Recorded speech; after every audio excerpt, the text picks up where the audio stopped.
और हाँ, एक कमेंट बहुत ज़्यादा आता है लोगों का यही कि स्ट्रॉन्ग कैसे बने, स्ट्रॉन्ग कैसे बने, वो क्यों नहीं बदले। पता है क्या दिक्कत हमारी क्या है, मेरी भी थी, मतलब अभी नहीं है, टचवुड। तो कि हम ना दूसरों को बदलना चाहते हैं, हम चाहते हैं कि दीवार में इमोशंस पैदा हो जाए। हमारी प्रॉब्लम क्या है, हम दीवार में इमोशंस पैदा करना चाहते हैं, नहीं होंगे ना इमोशंस, तो हम इंसानों में होंगे ना, तो हम दीवार से चाहते हैं। तो जो तुम्हारी ज़िंदगी में टॉक्सिक लोग हैं, जो नार्सिस्ट लोग हैं, जिन्होंने तुम्हारी ज़िंदगी हराम कर रखी है, वो रिश्ते का कोई भी नाम हो सकता है, ठीक है। तो हम उस रिश्ते से चाहते हैं कि वो इमोशंस क्रिएट करे हमारे लिए, उसको दीवार समझो। जब भी वो तुमसे मिले, तो जब भी मिले चाहे 24 घंटे तुम्हारी आंखों के सामने हो, इधर उधर जाओ, चाहे कहीं भी वो इंसान के जब तुम टच में आते हो, तो तुम्हें सब तुम्हारा फर्स्ट सवाल दिमाग में होना चाहिए, तो दीवार है। जैसे तुम दीवार सोच लोगे ना, तो तुम्हारी कितनी सारी उम्मीदें वहीं रुक जाएंगी। जैसे तुमने उस इंसान को इंसान मान लिया ना, तो तुम इंसानों वाली उनसे उम्मीद करोगी कि इमोशंस होने चाहिए, हमारी भी केयर करनी चाहिए, हमसे भी प्यार से बात करनी चाहिए, हमारे प्यार को समझना चाहिए, हमारी इज्जत करनी चाहिए, रिस्पेक्ट करनी चाहिए। नहीं होगा, बिकॉज वो दीवार है, उसमें कोई इमोशंस नहीं है सिवाय ईगो, घमंड और अपनी एक झूठ की दुनिया के अलावा उसमें कुछ नहीं है। खोखले हैं, डरे हुए हैं, उन्हें एक समाज में सर्टिफिकेट चाहिए, वो भी कि हम बहुत अच्छे हैं, अच्छे हैं। और वो भी किस बेस पे, झूठ के बेस पे। वो भी किस बेस पे, बातों को घुमा सुमा के, उसकी उसके सामने, उसके सामने, उसमें दो लोगों को बिठा बिठा के, ठीक है, उसका भी इसका बनना, मुझे उसका बनना, पर इन दोनों को इनके खिलाफ भड़काना है, ठीक है, बातें बना बना के। तो इन लोगों से आप उम्मीद नहीं कर सकते हो। फर्स्ट थिंग, उम्मीद लगाना छोड़ो। और उदाहरण के लिए मैंने तुम्हें सब अच्छा सा ट्रिक दे दिया है। जब भी ऐसा इंसान तुम्हारे सामने है, तुम्हें इतना तो पता चल गया कि तुम्हारे घर में या रिश्तेदार में, जहाँ भी जो भी है, तुम ऑफिस में हो, कहाँ हो, कि टॉक्सिक कौन है, जो जो इंसान इमोशनलेस है, जो तुम्हें समझ ही नहीं रहा कुछ भी, जिन्होंने तुम्हारी जिंदगी नरक बना रखे हैं। जैसे वो दिखे, इसमें दीवार है, दीवार है मतलब उम्मीद खत्म।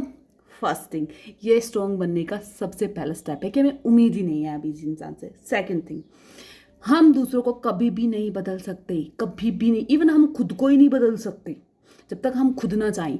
तो हम खुद को कब बदल रहे हैं, जब हमें चाह, उसकी ज़रूरत महसूस हो रही है, तब हम खुद को बदल पा रहे हैं, तब हमें खुद पर काम करना शुरू किया है। इनको ज़रूरत ही नहीं है, इनको लगता ही नहीं है, क्योंकि ये अपने आप को भगवान समझे बैठे हैं कि हम भगवान हैं, हमें कोई कमी नहीं है।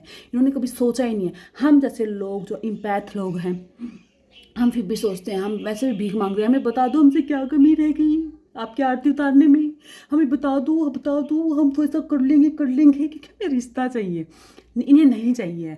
तो हम लोग ऐसे खुले दिमाग के हैं कि जो भी कमी है, ठीक है यार, एक्सेप्ट करते हैं। एंड इंटेंशनली भी हो जाता है कई बार, है ना, इंटेंशनली भी हो जाता है, एक्सेप्ट करते हैं, माफ़ी मांगते हैं और उस पर काम करना शुरू करते हैं। इनको क्या लगता है, हम तो भगवान हैं, हमें कोई कमी नहीं हो सकती, सब कुछ ये ब्लेम गेम इनमें रहती है, ठीक है। तो दूसरी बात क्या है, हमें खुद को बदलना है, हमें चाह रखनी है खुद को बदलनी। खुद को बदलने का बात क्या है, माइंडसेट बदलना है, चीज़ों को देखने का तरीका, नज़रिया बदलना है, ठीक है। सेकेंड थिंग, थर्ड थिंग, हमारा पॉजिटिव ऑरा बनाना है, क्योंकि हम इन नेगेटिव टॉक्सिक लोगों के साथ रह रह के हम खुद टॉक्सिक हो गए हैं। जब अपने विचारों पे ध्यान दोगी ना, तो सोचोगी मैं कैसी थी या कैसा था, और अब कैसा हो गया उन लोगों के कांटेक्ट में आके, कलेशी, गुस्सेल, इगोइस्टिक, मैं भी ऐसा, ये वो, नहीं, गोबर कीचड़ में कीचड़ हो गया। नो, हमें कमल की तरह ऊपर खिलना है। तो इसलिए हमें खुद पे ध्यान देंगे तो समझेंगे कि हम क्या थे। तो उस पॉजिटिव वाइब को अपने अंदर लाने के लिए, पॉजिटिव पीपल को अट्रैक्ट करने के लिए हमें क्या करना पड़ेगा, पॉजिटिविटी से भरना पड़ेगा। और उसका सबसे बड़ा रामबाण एक ही है, अध्यात्म। उसमें सबसे पहला स्टेप मुझे लगता है कि आप भजन सुनना शुरू कर दो। भजन, जिस भी भगवान को आप मानते हो, जिसमें भी आपकी श्रद्धा है, उन्हीं के भजन यूट्यूब पे चलाओ। आप काम कर रहे हो, जो भी काम कर रहे हो, गृहिणियों के लिए स्पेशली मैं बोलना चाहती हूँ, मेरी जैसी जो हाउस वाइफ है, कि आप झाड़ू पोछा कर रहे हो, सब्जी बना रहे हो, अपना कोई खाना बना रहे हो, भजन चलाओ।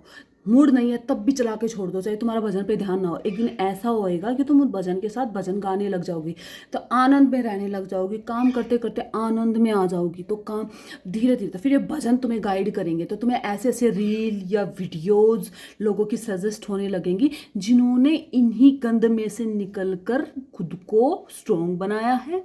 ऐसी वीडियोज आने लग जाएंगी, जैसे प्रेमानंद महाराज जी हैं, सब जानते हैं उनको। उनकी वीडियो को कथावाचक और भजन ऐसे पॉजिटिव लोग जो साइकोलॉजिस्ट हैं, जो रिलेशनशिप कोच हैं, जो लाइफ कोच हैं, और जो ऐसी होते जो हम सब जैसे दूसरों को अपने अपने एक्सपीरियंस बता के किसी की ज़िंदगी संवारना चाहते हैं, यानी कि डायरेक्टली इनडायरेक्टली वर्चुअली या रियल में ऐसे लोगों के साथ कॉन्टैक्ट बनने लग जाएंगे जो जेन्युइनली अच्छे हैं, जिनकी वाइब अच्छी है, जिनकी एनर्जी अच्छी है। और जैसे जैसे तुम्हारा ऑरा अच्छा होना लग जाएगा ना, पॉजिटिव होने लग जाओगे, तो धीरे धीरे रास्ते खुलने लग जाएंगे, खुद ही समझ में आने लग जाएगा।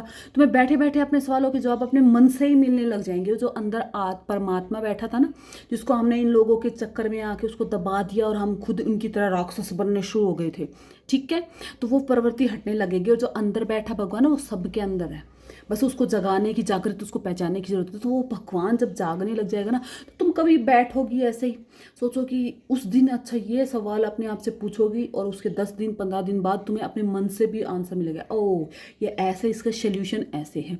या ऐसी कोई रील आ जाएगी या ऐसी कोई वीडियो आ जाएगी कि तुम्हारा सवाल होगा, और जब तुम्हारा ज़्यादा पॉजिटिव होने लग जाएगा ना, तो मैं अपने एक्सपीरियंस से बता रही हूँ, मैं रात को कोई सवाल सोच के बैठती हूँ कि यार ऐसा कुछ ऐसा था ये वाला, दूसरे दिन मुझे वो रील जरूर मिल जाती है, चाहे वीडियो मिलो चाहे रील मिलो, और इवन उसका टाइटल भी वही मिल जाता है, ठीक है। कल रात भी मेरे साथ ऐसा हुआ, मैंने कुछ सोचा, कुछ डिस्कस किया अपने हस्बैंड से, फिर मैं बस जस्ट कि मैं उन्होंने मुझे समझाया, एंड ठीक है चल, मतलब इतना सेटिस्फाइड भी नहीं थी मैं, बट ठीक थी, हाँ चल ठीक है, इन्होंने मुझे समझा दिया ये बात क्या ऐसा है।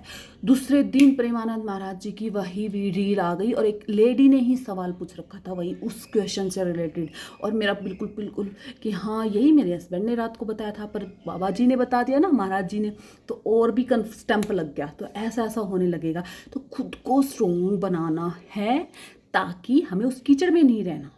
जो कीचड़ में रह के खुश है ना, वो वहीं खुश हो जाएगा, वहीं कंफर्टेबल वैसा ही हो जाएगा, और उसको सब चीज़ें नॉर्मल लग जाएंगी। लेकिन हम जैसे लोग ना, हमको ये ऊट पटांग सी चीज़ लगती है कि यार ये है क्या चीज़, हम खुद दुखी, अब हम उनकी तरह बनना चाहते हैं तो भी नहीं बन पाते, और हम जो जैसे हैं ना प्योर हार्टेड, वैसे रहते दुनिया रहने नहीं देती। तो वैसे दुखी अगर इनकी पर्सनैलिटी अपनाते हैं तो हम वैसे दुखी, क्योंकि हमारी पर्सनैलिटी ऐसी है नहीं। तो हमें क्या करना है, हमें डिटैचमेंट सीखना है, हमें चीज़ों को, सिचुएशंस को हैंडल करना सीखना है। तो वो जब स्ट्रॉन्ग बनने की शुरुआत करेंगे ना, तो ऐसे सिचुएशन हैंडल करेंगे, मतलब क्या हम स्ट्रॉन्ग बन गए, तो ऐसे तो बनना है, समझ रही हो। तो स्ट्रॉन्ग ऐसे बना जाएगा। थोड़ी सी फिजिकल एक्टिविटी, कोई दुनिया कुछ भी कहे, शर्म छोड़नी पड़ेगी, अपना घूमना शुरू करो, चाहे अपने घर में चाहे बाहर।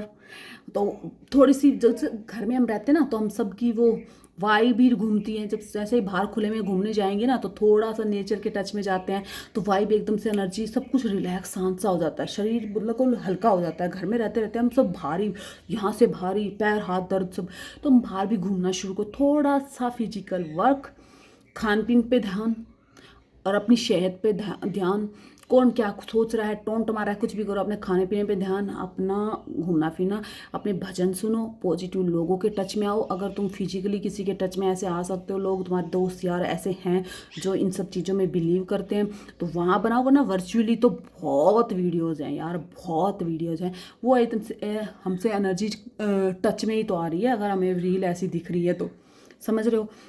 तो आजकल सोशल मीडिया का ज़माना है, और इवन मैं तो कहती हूँ सोशल मीडिया का ज़माना है, तो ऐसी 2-4 दोस्त तो सबकी बन जाती हैं वीडियो, जो सबके सेम ही सिचुएशन होती है, वो वहाँ से निकली हैं। तो इंस्टाग्राम के थ्रू दोस्ती वोस्ती कर लो, लड़कियों को लड़कियों से, मैं तो यही कहती हूँ। तो ऐसी होती हैं 2-4 बहनें मिल जाती हैं आराम से, मुझे लगता है, मुझे तो 1-2 मिली हुई हैं, तो उनकी सेम सिचुएशंस थी, वो भी ऐसी निकली, मुझे भी, और वहाँ से मोटिवेशन मिला।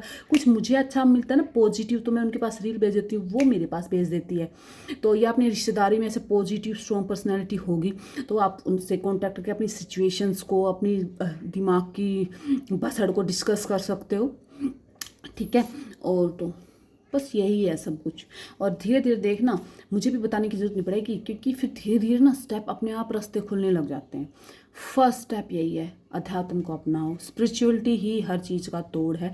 अगर हम डॉक्टर के पास भी जा रहे हैं ना, तो थोड़े दिन ठीक रहेंगे दवाई के नशे में, पर जो परमानेंट सोल्यूशन है ना, वो यही है, भगवान का रास्ता, भगवान का हाथ। भजन सुनो, खूब नाम जप करो, खूब अपने आप को पैम्पर करो, हर चीज़ को अच्छे से लो, ठीक है। उसको समझो, तुरंत रिएक्ट मत करो, ठीक है। हो जाएगा धीरे धीरे। मैं भी अभी इतना ज़्यादा रिएक्ट नहीं करती, पहले मैं बहुत ज़्यादा रिएक्ट कर देती थी।